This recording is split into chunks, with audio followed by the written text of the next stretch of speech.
I was a trader by birth and a lawyer by profession. But I have to say, deep down I harboured a secret yearning to be a jockey, a pop star, or a Springbok fly half. In that order.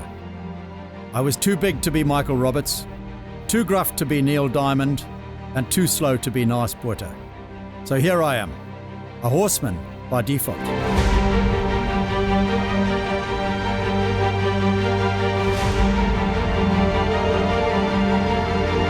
That said, horses have been a part of my life ever since I can remember. And I've always said I wouldn't change the script for anything. I'm the luckiest man on earth. Every day I look out from the bedroom window onto a World Heritage site. I wake up next to a girl who understands my obsession with horses and covers my back when it comes to my shortcomings. I go to work with some of the world's most gifted stockmen. And I get to work with the good Lord's greatest creation.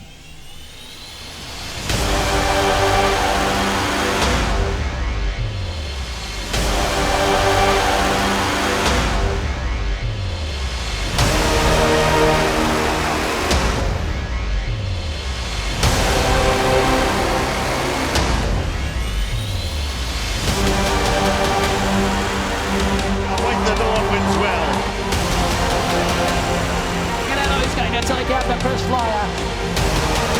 And Visionaire has run by the entire field. Brave Tin Soldier! Brave Tin Soldier! They won't get Golden Sword. Golden Sword first. Captain Guard have run out an impressive winner of the August Stakes.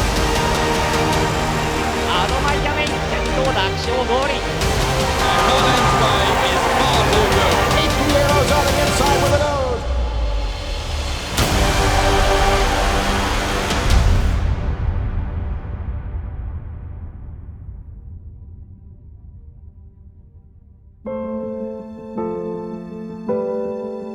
The turf is an ongoing pageant of people and the outrageous fortunes that attend them.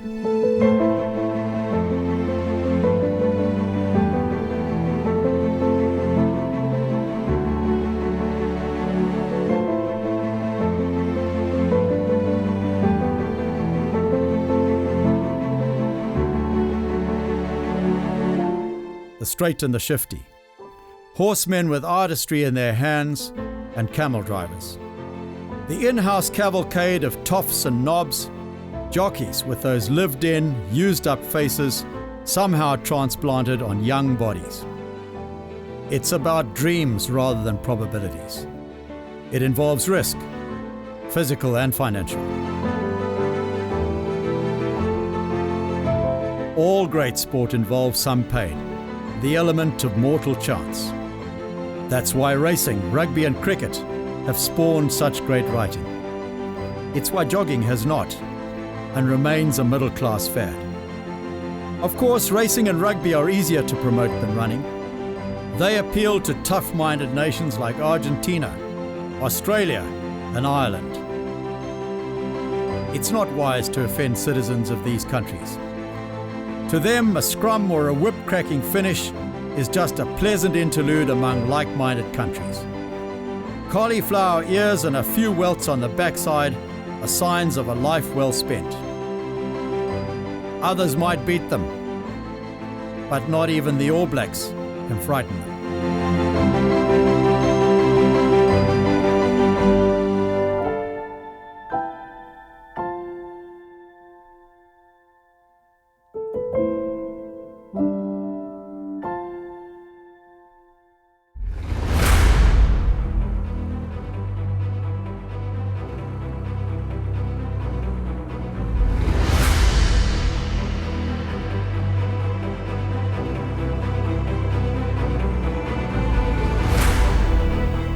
There are racing stories insiders love to tell. These are the tales of being there when a great horse works for the first time, and you think you've seen the galloping version of the Holy Grail.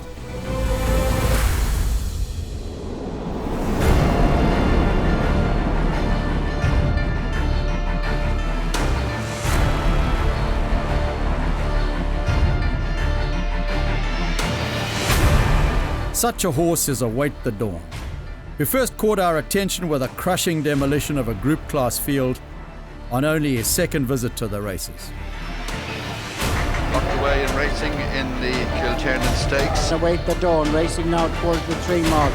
Await the Dawn takes it up and goes to the lead. Await the Dawn, who's stretched on a few lengths clear. Await the Dawn and Johnny Murphy have a 4-length lead. Await the Dawn has gone beyond recall and well clear and running up towards the finish. Await the Dawn will win the Kilternan Stakes for Johnny Murphy and Aidan O'Brien. They've obviously witnessed some big performances at the world's most powerful racing stable. But nobody at Ballydoyle was ready for what occurred within seconds of the runners being dispatched over the same stretch of green that launched Nijinsky 40 years before.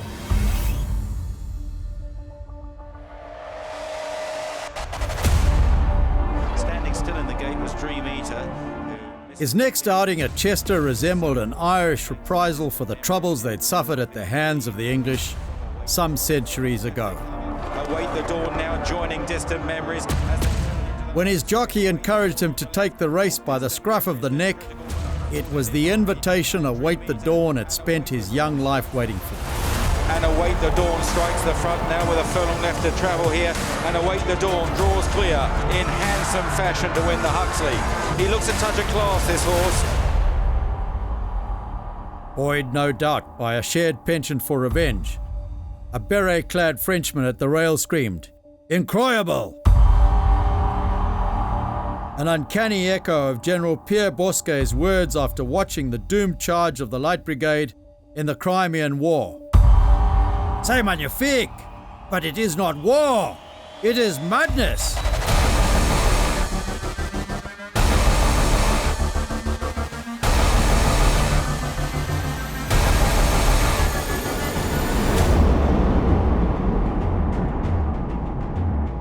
And so to Ascot.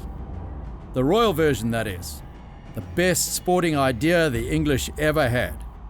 Older than all the football clubs in Europe, older than Ashes cricket, older for that matter than the nation of South Africa. With a history as old as Summerhill itself, you should know, if you're up for the Hardwick Stakes, you're stepping into big shoes. Roxand, Scepter, Ormond, Jeune and Doyen.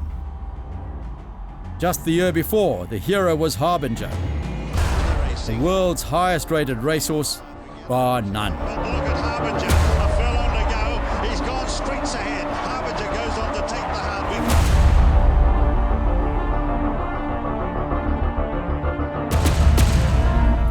As you'd expect, the field was lousy with class.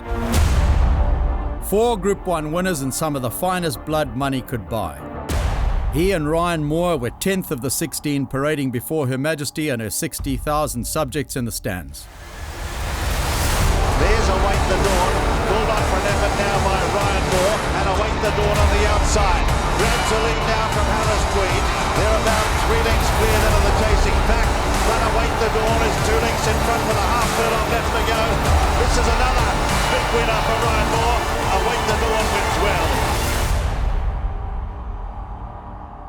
In a matter of minutes, Await the Dawn had rearranged the order completely.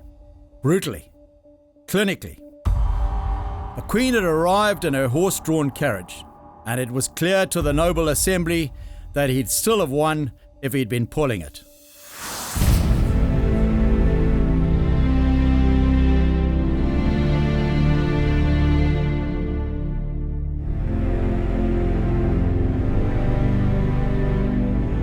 By now, he was considered the best horse at Ballydoyle. The world's best rating agency spoke of a Group 1 winner in waiting. Horses like this are ordinarily way beyond the reach of South African studmen. Yet it is one of the savage truths of life that when things appear too good to be true, they almost certainly are. All seemed well in the world. It only took one race and a life-threatening illness to change it. That Await the Dawn is here today is a salute to a 3-decade relationship and to the value of discretion. In our negotiations with Coolmore, he assumed the code name Before the Sunrise, As much a signal to local horsemen to get in before he gets away, as it is an expression of our cultural differences. South Africans love nicknames. Europeans prefer surnames. But when we speak of Sunshine, we're talking about the same guy.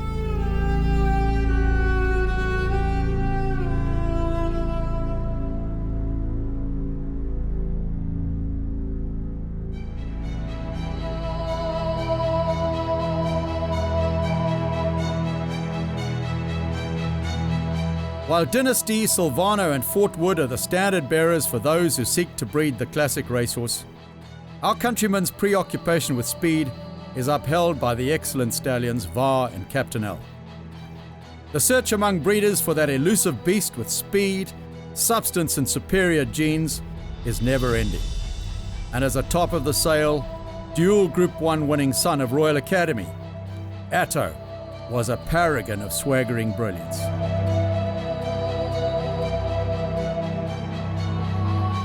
A group victory on his third lifetime start was notice of things to come. And his first win at the highest level soon after told us a bit about the jockey, a lot about the trainer, and even more about the horse. Inside the final 300, Addo is into the clear, running on strongly down the outside. Addo goes up to Gingerbread Man, Gower chase me down the outside. Gingerbread Man and Addo the outside. Gingerbread Man, Gower over on the fence, but Addo pokes his nose in front. Gower kicks back, but Addo takes out the patrons.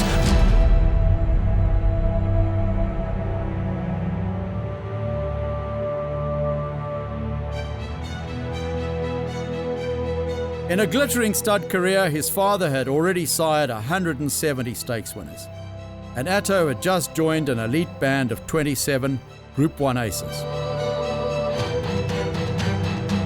While his supremacy in the Patrons' Bowl elevated him to the ranks of the best Asian milers, taking on the world's top sprinters in the Chris Flyer International was like going to the Olympics. Racing in the 2012 Chris Flyer and Yinzing burnt out of the gate, showing great acceleration. Addo got to second, Mr. Big a hard-ridden to third. 300 metres to go, Mr. Big is the leader, about a half length over Addo, coming on strong. Then Secret Asset, followed by Captain Obvious. Krypton Factor down the outside, but Addo out of the middle goes up with Mr. Big. Secret Asset running on, but Addo finds the front for Bar and Forster and Newbury racing, and Addo's going to take out the Chris Flyer. What an ending. What was not ended. I mean, we're only just beginning. You know, to win a race like this, it's just really one of the big things. When they passed him, he only waits for them to get past, and then he starts to come back at them. But if you subscribe to the view that once they get good, there's no knowing how good they'll get, he wasn't an impossible winner by any means. In the event, it was a non-event. Kieran Fallon's elbow pumping aboard Krypton Factor, hot off his own victory in the planet's richest sprint, told us that he and the rest of the pack were already hung out to dry. Atto was quicker out of the gate, he was quicker on the bend, and he was quicker to the finish line than Europe's marquee speed merchant and everything else they threw at him. Quite simply, he was quicker.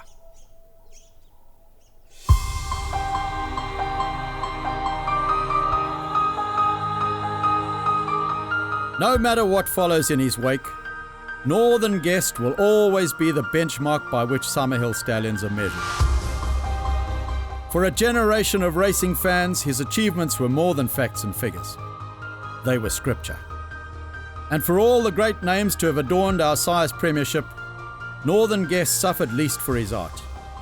At a time when our sense of public idols is complicated by information overload, there's a beautiful simplicity to his story.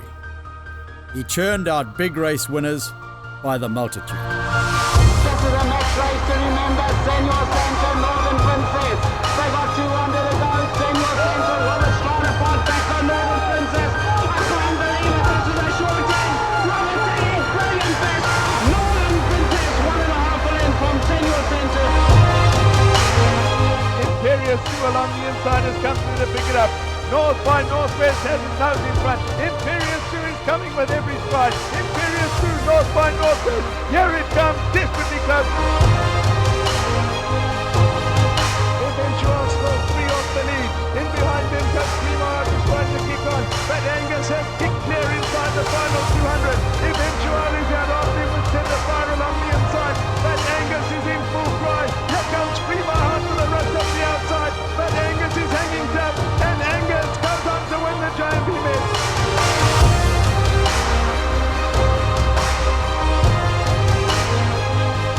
How good he must have felt, knowing he'd sent so many happy people to bed on a Saturday night.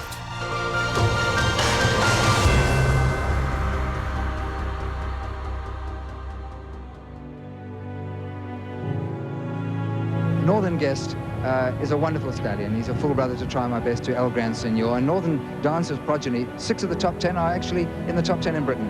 Yes, Martin, he's been a phenomenon. You know, the horse died after commanding a stud fee of $1 million. So he didn't die, he was retired at that sort of level. He's been a great, great horse, and I think the more of that blood that we can get in this country, the better.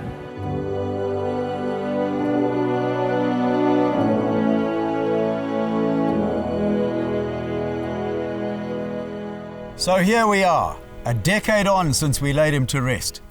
And we're beginning to get that old familiar feeling again from the performances of the first runners by our emerging stars, Visionaire and Brave Tin Soldier.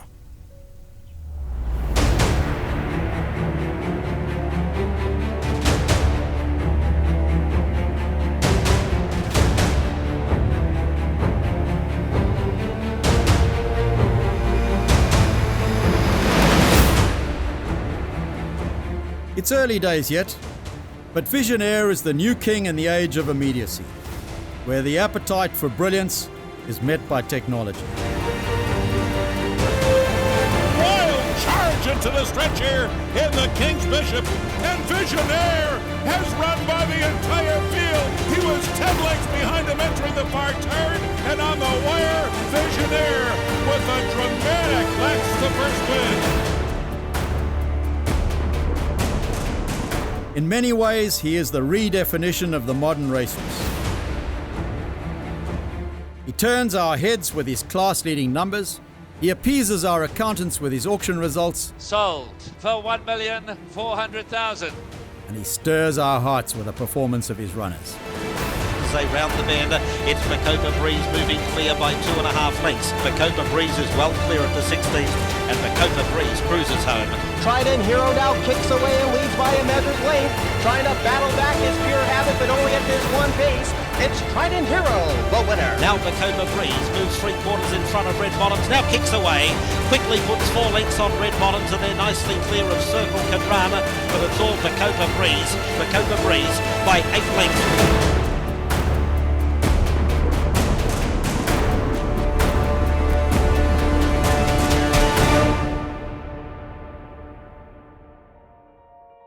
The one bloodline that is really imposing itself in our sport is that of Stormcat.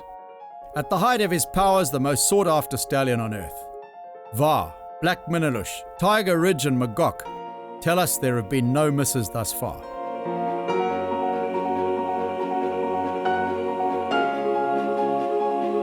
And now Brave Tin Soldier is singing from the same hymn sheet. Into the stretch of the cliffhanger. Here comes Brave Tin Soldier. Brave Tin Soldier, final lunge on the outside. Brave Tin Soldier, Brave Tin Soldier! Up in time for Carlos Marquez Jr. in a cliffhanger.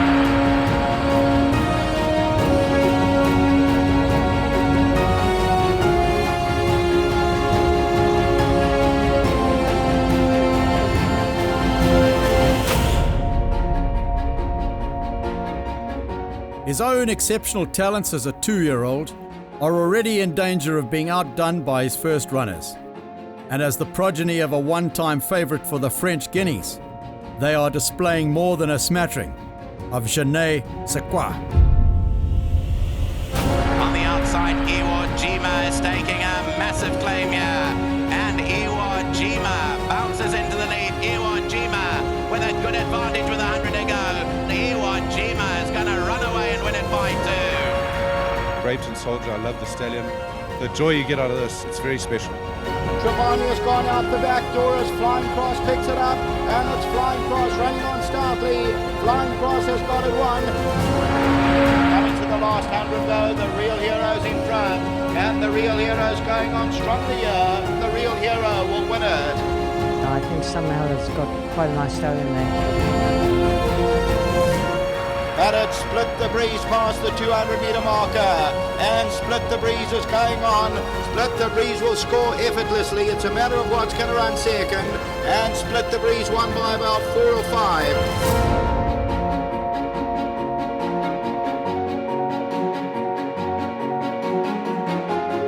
By Stormcat, from a daughter of Mr. Prospector, his pedigree spoke of emperors and excellence. Right now, Brave Tin Soldier is doing precisely what it said on the tin.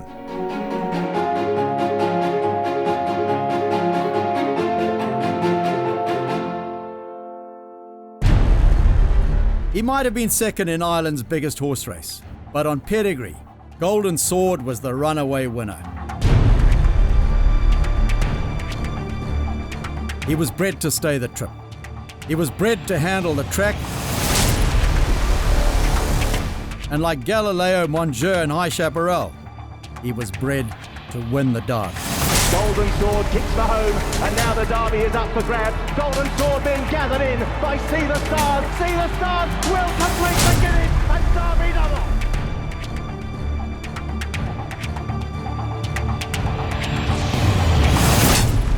Form speaks for itself. When one thinks of the two top horses that beat him. In fact, without fame and glory there, he would have been the Derby winner.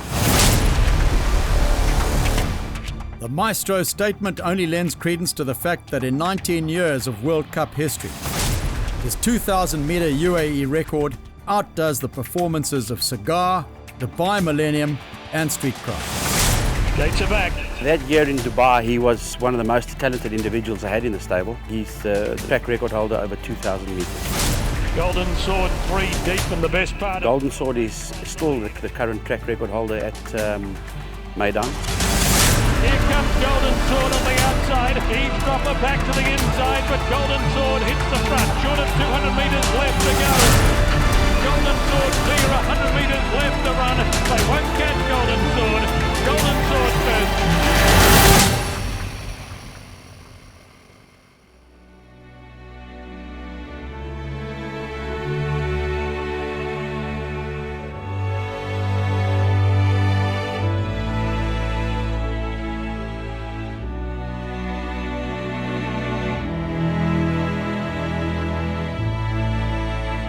The market doesn't always get it right, but it seldom misses by far.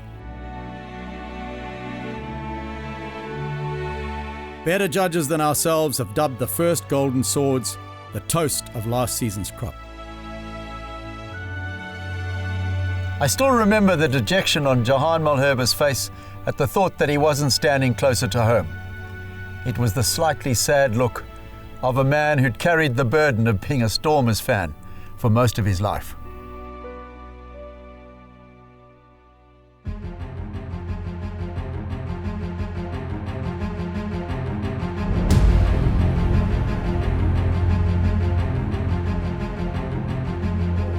One thing that strikes you in Australia is the reverence with which they greet speed sires. None more so than the talisman for the Halo male line, More Than Ready. The most successful dual hemisphere stallion of the current era.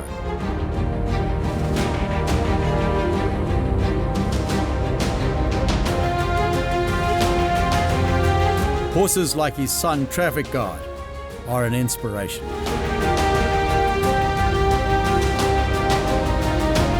In the simplest way, they symbolize the highest of athletic virtues. Rock-solid mental strength and massive physical attributes. Traffic Guard now claiming the lead towards the final furlong and a half. As Traffic Guard heads inside the final furlong with a widening lead over the others. The Traffic Guard have run out an impressive winner of the August Stakes. Traffic Guard the winner. Traffic Guard putting in an effort on the outside, but it's new approach from Traffic Guard as they race up towards the finish. It's new approach and Kevin Manny is going to win the Tennessee Millions. It's dangerous to get too anthropomorphic about horses, but there's always fun to be had with how such a tough character might fare when he moves to the Sultan's life at stud.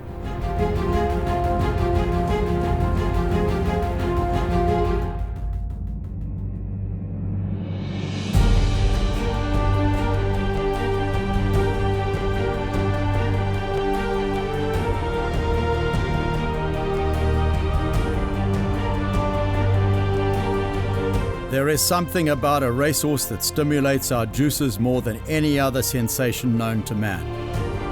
And they're often racing in the Champions Mile. More so when they're winning on the international stage. Variety Club, the South African racers, 2 lengths in front. Can Able Friend pegging back? He's got the job to do it. Variety Club's going great guns inside the 100 metres. Able Friend can't make any more impression, but what a triumph. The first international success, and Variety Club roars away to beat Able Friend. Congratulations, a great win for you and a great win for South Africa. Thank you so much. Journalists the world over now refer to the success of South African horses abroad as racing's worst kept secret. And the exuberance of one of our greatest investors, Brian Joffe, at the business end of his triumph on World Cup night, reminds us how vulnerable we are to moments like these. The gates are back and they're off and racing. Now Shay delivering his charge. Shay moves up to Joy and Fun and Eagle Regiment. Shay takes the lead. Shay wins the Elgo Sprint. It's a sensation that you just cannot explain to anybody. I mean, it's not like winning yourself. It's even more special than your grandson winning his first race. It's just an amazing thing. Fantastic for South African breeding. There's very few South African horses here. 2 winners on the night. There's a lot of expensive, well-bred horses here, and it's great to showcase our product. Great advertisement for the South African horse, the South African breeding industry. Shay in front of Artug. Shay in front, and Shay beat Artug. Vercingetorix in front, and Vercingetorix is too good. Variety Club led, coming to the 200 metres mark. He found a little. He's a length and a half in front of Soft Falling Rain and Bright Line. Variety Club in front, 100 metres left to go. South Africa's horse, Variety Club, leads all of the way, wins the Godolphin Mile.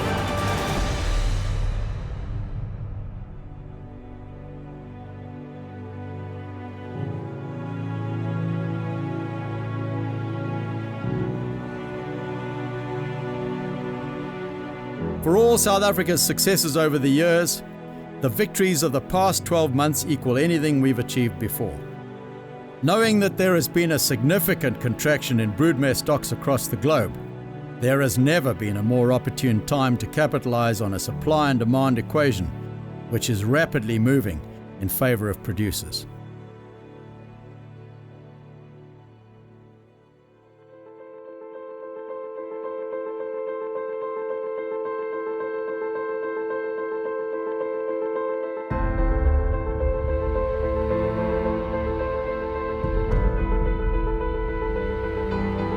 South Africa's best endowed races are at 2,000 metres and beyond.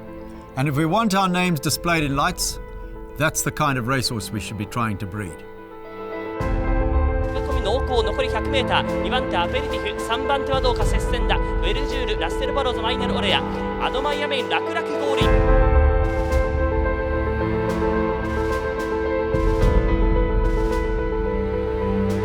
まず井田候補3着争い。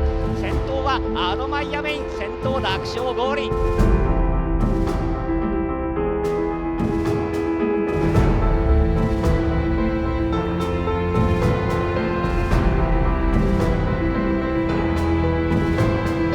Admire Main is justly applauded for getting a type. Strongly made, good moving youngsters that sell well and run with purpose.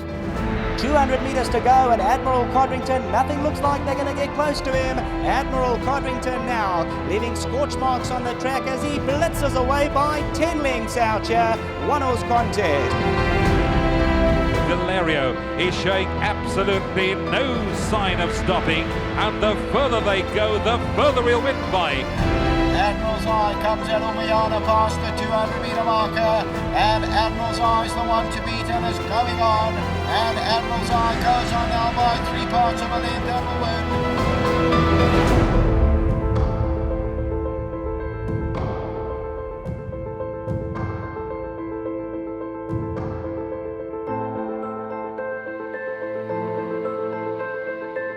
With 3 stakes winners already from his first Japanese runners and a Group 1 performer at home, none of us were surprised to see stock making 400,000 and 500,000 at November's ready-to-run sale.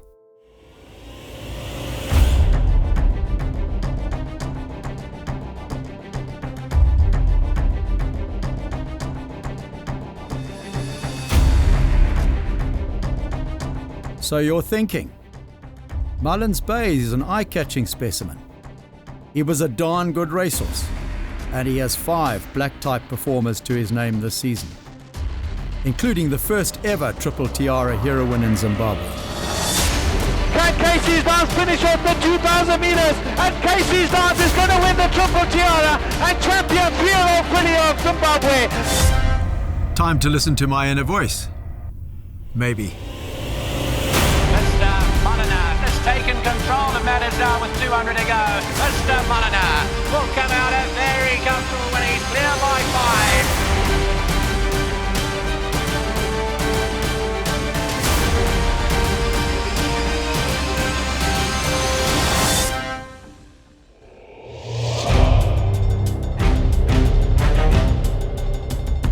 5. The same applies to AP Arrow, whose stock get better with age and better with distance. Yes, he won big races in fast times, beating top horses. But many a stallion prospect can say that. Yet, when he took out the time-honoured Clark handicap at the home of the Kentucky Derby, his victims were 4 Group 1 winners. Only a few can say that. Down to the final furlong they come. 8 Piero's on the inside with a nose. 8 Piero just there from Brassard. 8 Piero, Brassard, 8 Piero.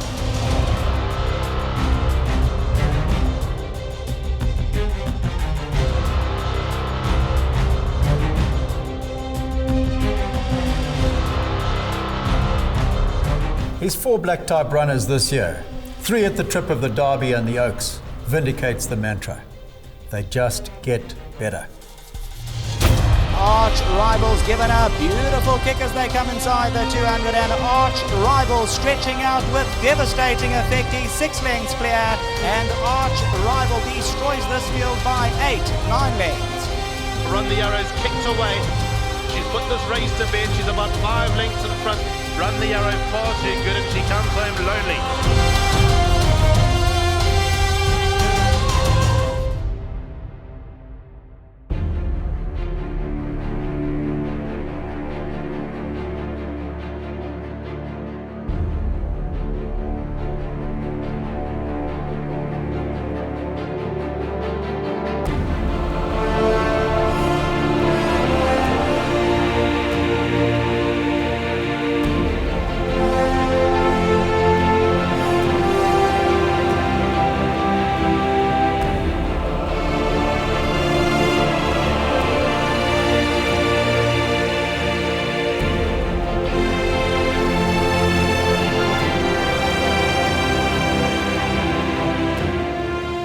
When the early historians sat down to write the good book Genesis, they couldn't have contemplated that a Zulu farm on this side of the Drakensberg would cobble together 9 consecutive Breeders' Championships in the most competitive era in history. God, or at least success, had at last come to Zululand. That's if a full-blooded Zulu would admit that Jehovah had ever existed anywhere else.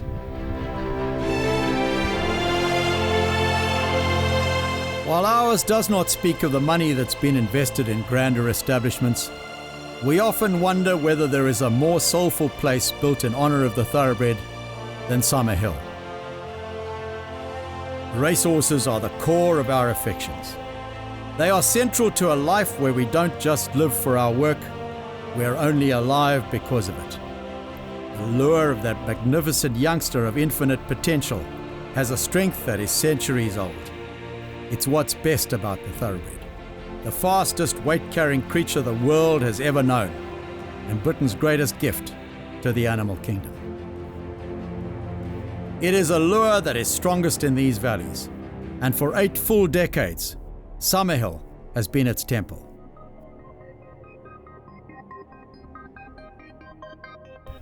Who knows? One day our luck may run out, but one thing's for sure. We'll never stand accused of not having tried it. Every day we're reminded that success is not final. Failure is not fatal. It's the courage to go on that matters.